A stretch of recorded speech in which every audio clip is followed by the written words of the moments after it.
Hello guys, അപ്പോൾ ഇന്നത്തെ video പറഞ്ഞാൽ വിരുന്നിൻ്റെ ബിരിയാണി റെസിപ്പിയാണ്. ഇമ്മാൻ്റെ മൂത്തമ്മാൻ്റെ സ്പെഷ്യൽ റെസിപ്പി കാണാം. വായോ.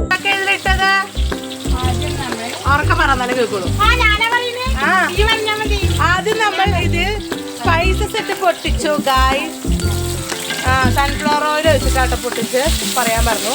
പിന്നെ നമ്മൾ കുറച്ച് ഉള്ളി ഇട്ടിട്ട് വഴറ്റുകയാണ് ഗായ്സ്. പട്ടിയും പൂവും ഒക്കെ ഇട്ടു ഗായ്സ്.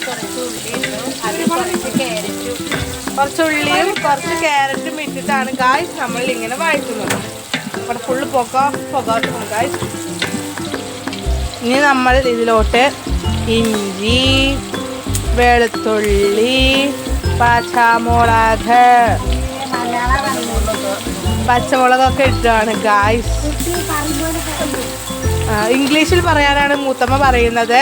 നമ്മൾ ജിഞ്ചർ പേസ്റ്റ് ഇട്ടു, ഗാർലിക് പേസ്റ്റ് ഇട്ടു, ചില്ലി പേസ്റ്റ് ഇട്ടു. ഇനി നമ്മൾ മിക്സ്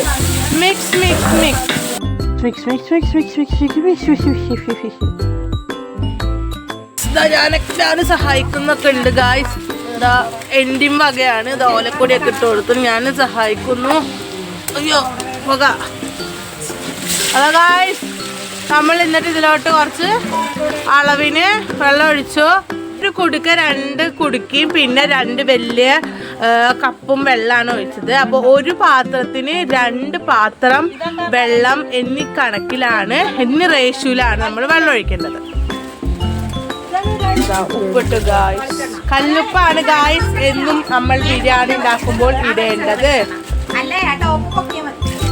കച്ചറാളാവല്ലേ, സൈലന്റ് ആയിരിക്കോ.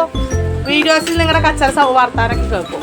നമ്മൾ അരി കഴുകുകയാണ് ഗായ്സ്. 5 കിലോന്റെ കൂട്ടുമാവയ്പ് 5 കിലോന്റെ അരി ഇതാ ഗായ്സ് നമ്മൾ കഴുകുന്നു. എന്തരിയാണ് മാ? ജോക്കറാണ് നമ്മൾ വാങ്ങിയിരിക്കുന്നത്. മെയിൻ പണ്ടാരി വന്നു. അപ്പൊ വെള്ളം വെച്ചിട്ടുള്ളൂ. ഞാൻ ഇങ്ങോട്ട് പോകാൻ പോണു. വെള്ളത്തിന് പോകാൻ പോണു ഗൈസ്. ഇപ്പൊ വെള്ളം വെച്ചിട്ടുള്ളൂ. സൂപ്പർ. വെറും അഭിനയാണ് ഗൈസ്, വെറും അഭിനയം. ഉള്ളിയും തക്കാളിയും പച്ചമുളകും ഒക്കെ ഇതാ അവിടെ ഒരു ടേബിളിൽ വെച്ചിട്ടുണ്ട്. ഇതിൽ നമുക്ക് ക്യാരറ്റൊക്കെ പൊറുക്കി തിന്നാവുന്നതാണ്. എന്നിട്ട് ഗായ്സ് നമ്മൾ ഇതിലോട്ട് മലയിലയും പുതിനയിലയും ആണ് ഇടാൻ പോകുന്നത്. ഇവിടെ ഫുൾ ഇനി വെള്ളം നല്ലോണം തിളച്ചാൽ നമുക്ക് അരിയിടാം. ഇതിൽ ക്യാരറ്റ് കാണുന്നില്ലേ? ഇത് സത്യം പറഞ്ഞാൽ ബിരിയാണി കയറുന്ന ക്യാരറ്റ് അല്ല. മൂത്തമ്മ അരിഞ്ഞുകൊണ്ടിരിക്കുമ്പോൾ ക്യാരറ്റ് ഇതിലോട്ട് തട്ടിയതാണ് ഗൈസ്. നിങ്ങൾ മനസ്സിലാക്കണം. അപ്പം മൂത്തമ്മ അത് റെസിപ്പിയിൽ കൊട്ടി. മൂത്തമ്മ പിന്നെ വെള്ളം നല്ല തിളയ്ക്കാൻ കാത്തു നിൽക്കുകയായിരുന്നു. വെള്ളം തിളച്ച് നമ്മൾ 5 കിലോന് അരി ഇട്ടു, ഇളക്കി അടച്ചിരിക്കും. ചോറ് അങ്ങനെ നമ്മൾ കുറച്ച് ദമ്മിട്ടിട്ട് വെച്ചിട്ടുണ്ട്. ചോറ് മാത്രമായിട്ട് ഇറക്കിയിട്ടുണ്ട് ഗായ്സ്. മസാലയ്ക്കുള്ള ചെമ്പ് വെക്കാൻ പോവാണ് ഗായ്സ്. അങ്ങനത്തെ നമ്മൾ സൺഫ്ലവർ ഓയിൽ, 1 ലിറ്റർ സൺഫ്ലവർ ഓയിലാണ് ഗൈസ് നമ്മളിട്ട്. അതിലോട്ട് നമ്മൾ സ്പൈസസ് ഒക്കെ ഇട്ടു.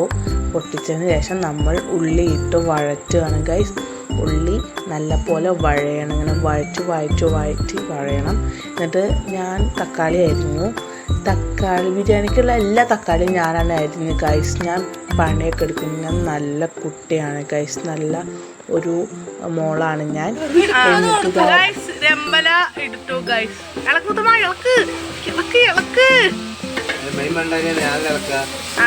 അവിടെ ഇരുന്നോ. ഇഞ്ചി വെളുത്തുള്ളി ഒക്കെ ഇട്ടോ. നല്ലപോലെ മിക്സ് ചെയ്യണം. നല്ല മിക്സ് ചെയ്ത് വഴറ്റിയെടുക്കണം. എന്നിട്ട് അതിലോട്ട് നമ്മൾ തക്കാളി ഇടും. തക്കാളി ഇട്ടിട്ട് വീണ്ടും നമ്മൾ വഴറ്റണം. നല്ലപോലെ ഇങ്ങനെ അലിഞ്ഞ് ചേരണം തക്കാളിയൊക്കെ. അങ്ങനെ വഴറ്റിയതിന് ശേഷം നമ്മൾ അതിലേക്ക് ഇടാൻ പോകുന്നത് തൈരാണ്. 1 പാക്കറ്റ് ഫുൾ തൈര് നമ്മൾ അതിലോട്ട് ഒഴിച്ചിട്ട് വീണ്ടും മിക്സ്. പിന്നെ മല്ലിയില പുതിനയില ഇടുന്നു. പിന്നെ മിക്സ്. വെറും മിക്സലാണ് ഗൈസ് ബിരിയാണിയിൽ ഫുൾ മിക്സ്. ഓക്കെ, അങ്ങനെ മിക്സ് ചെയ്തതിന് ശേഷം മഞ്ഞൾപ്പൊടി ഇടുക. ഗരം മസാല, സായിദ സ്പെഷ്യൽ ഗരം മസാല. പിന്നെ നമ്മൾ അതിലോട്ട് ചിക്കൻ ആഡ് ചെയ്യാൻ പോവുകയാണ്. അങ്ങനെ ചിക്കൻ ഇട്ടിട്ടും ചിക്കൻ ഇട്ട ശേഷം വെറും മിക്സ്. ഇളക്കി അങ്ങോട്ട് ഇട്ടിക്കുക. എന്നിട്ട് കുറച്ച് ഉപ്പ് ഇട്ടിട്ട് അങ്ങോട്ട് അടച്ചങ്ങോട്ട് വെക്കുക. അടച്ചങ്ങോട്ട് വെക്കുമ്പോഴത്തേനും ഞാൻ വരുമ്പോഴത്തേനും ദമ്മിടൽ കഴിഞ്ഞു ഗൈസ്. അപ്പോൾ മസാലയുടെ മേലെ ചോറിട്ട് നെയ്യിട്ട് പരത്തി അടച്ച് വെക്കുക. എന്നിട്ട് അതിൻ്റെ മുകളിൽ കുറച്ച് കനല അങ്ങോട്ട് കോരി അങ്ങോട്ട് ഇട്ടുക.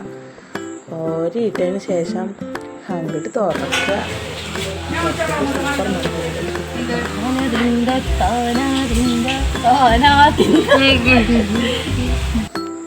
ഇനി മാണ്ടിപ്പര് മുന്തിരി നെയ്യ് ഉള്ളി പൊരിച്ചു നല്ല മണം വരുന്നുണ്ട് ഗായ്സ്. സൂപ്പർ മണം. അപ്പോൾ ഇത്രയൊക്കെ ഉള്ളൂ, നമ്മുടെ ബിരിയാണി റെഡി ആയിട്ടുണ്ട്. അപ്പോൾ എല്ലാവരും ഉണ്ടാക്കി നോക്കി തിന്ന് നോക്കുക. കഴിഞ്ഞ കഥ.